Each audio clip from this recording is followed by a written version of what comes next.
stare at the message on my phone, the words blurring together as my old eyes filled with tears. Please don't reach out anymore. At all. That was Itita. N-O explanation. N-O goodbye. N-O kindness. Just a sentence that felt like a door slamming shut. For a moment, the room spun. I tightened my grip on the arm of my worn-out chair, afraid my legs might give out beneath me. The refrigerator hummed softly in the background, the only sound reminding me that the world hadn't stopped. Only mine had him. My name is Harold Whitmore. I'm 76 years old. I've lived through things that should have broken a man, that I survived a war when I was barely old enough to shave, that I buried the love of my life, that I built a business with hands that still ache when the weather turns cold. But nothing had ever hurt like reading that message from my own S-O-N-M. Why only child. I tried calling him straight. To voicemail that I tried again. Voicemail that I typed a response, erased it, typed another, erased that too. Nothing I wrote sounded right. Nothing felt like it could bridge the distance that text had created. The silence afterward was unbearable. It wasn't loud or dramatic. It was heavy, suffocating, like being buried under something invisible. That I stared at the blank phone screen until my eyes burned, that my mind drifted backward to a time when silence never existed between us. Daniel is a little boy. Every night after work, no matter how tired I was, I'd sit on the edge of his bed and read him stories. Knights, dragons, brave heroes who never gave up. He'd curl in my side, his small fingers wrapped tightly around mine. One night, out of nowhere, he looked up at me and asked, "Dad, you'll never leave me, right?" I remember smiling and brushing his hair back. "Never," I promised, "as long as I'm breathing." And now, it seemed he was the one leaving me. The loneliness in my small apartment pressed down like a heavy blanket. I shuffled over to the mantel where old photographs sat, gathering dust at Daniel's graduation, to Daniel's wedding. The two of us fishing at dawn, laughing over nothing at all. Every photo held a smile. Every smile held love. Where had it gone? 3 weeks passed without a word, not a call, not a message, nothing. What hurt most wasn't the silence between Daniel and me. It was the silence from my grandchildren.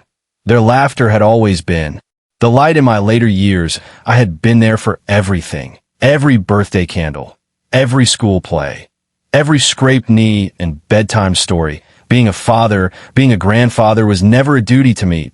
IT was the greatest privilege of my life. And now, without warning, I was shut out. One Sunday afternoon, without quite knowing why, I walked past their house. That I told myself I wasn't trespassing, that I was just checking. Through the window, I saw them. Daniel, his wife, Claire, the kids gathered around the dinner table, laughing. The sight was beautiful and cruel that I stood there in the cold, gripping the gate, watching a life I used to belong to unfold without me. Invisible. That night, I poured myself a glass of brandy and sat alone. That Margaret's photograph hung on the wall, her gentle smile unchanged by time. What did I do wrong? I whispered. The question echoed through the room. That I replayed every memory, every interaction. Did I give too much advice? Did I visit too often? Did my love become a burden? There are few things more painful than wondering if your presence, once cherished, has become unwanted. The next morning, I made a decision that if they wanted space, I would give it to them, not out of anger, out of love, because sometimes love isn't holding on tighter. Sometimes it's letting go. I packed away the photographs. I boxed up the toys I'd bought for the kids. I folded away parts of my heart I didn't know how to protect any other way. Standing in the quiet of my apartment, I said aloud, "Harold, you have to live for you now." It sounded strange, but necessary. Weeks turned into months. That I started volunteering at the local library, helping children learn to read. Their bright eyes reminded me of Daniel when he was young. They didn't know my past. They didn't see my loneliness. They just saw a kind old man who listened. Slowly, a new kind of purpose grew in me. Not a replacement for my family, but a reason to keep moving forward. Then one afternoon, while stacking books, the librarian handed me an envelope. "This came for you," she said gently. I froze. That I recognized the handwriting immediately. Daniel's. My hands trembled as I tore it open. "Dad, I know I asked you not to reach out, but I need to explain. Claire and I were struggling.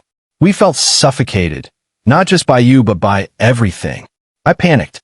And I pushed away the one person who has always stood by me. I don't deserve your forgiveness. But the kids miss you. Emily asked if Grandpa would come to her school play this Friday. I didn't have the heart to tell her no. If you can find it in your heart, please come. Tears blurred the page that I pressed the letter to my chest and whispered, "Thank you, Margaret. You always said patience would bring him back." Friday came. I wore my best suit, the same one I'd worn to Daniel's wedding. I entered the school auditorium. My heart pounded harder than it had in years. Then I saw her, Emily, standing on stage, dressed as a star. When her eyes met mine, her face lit up. "Grandpa," she shouted, waving wildly. The teacher tried to hush her, but I didn't care. The warmth of her smile melted months of pain in seconds. After the performance, Daniel approached me. His eyes were downcast. "Dad, I'm sorry," he said, his voice breaking. "I never should have shut you out." I placed a hand on his shoulder. "Son, family isn't about perfection. It's about forgiveness. I'll always be here, even when you push me away." He pulled me into a hug, and for the first time in months, I felt whole again. That night, sitting at their dinner table once more, I realized something important. Love doesn't disappear. It waits, quietly, patiently, for the door to open again. Sometimes the people we love need space. Not because they don't care, but because they're finding their way. That I don't know how much time I've left in this life. But I do know this. Every moment with my family is a gift. One text almost broke me, but one letter brought me home. Silence can wound, but patience can heal what pride breaks.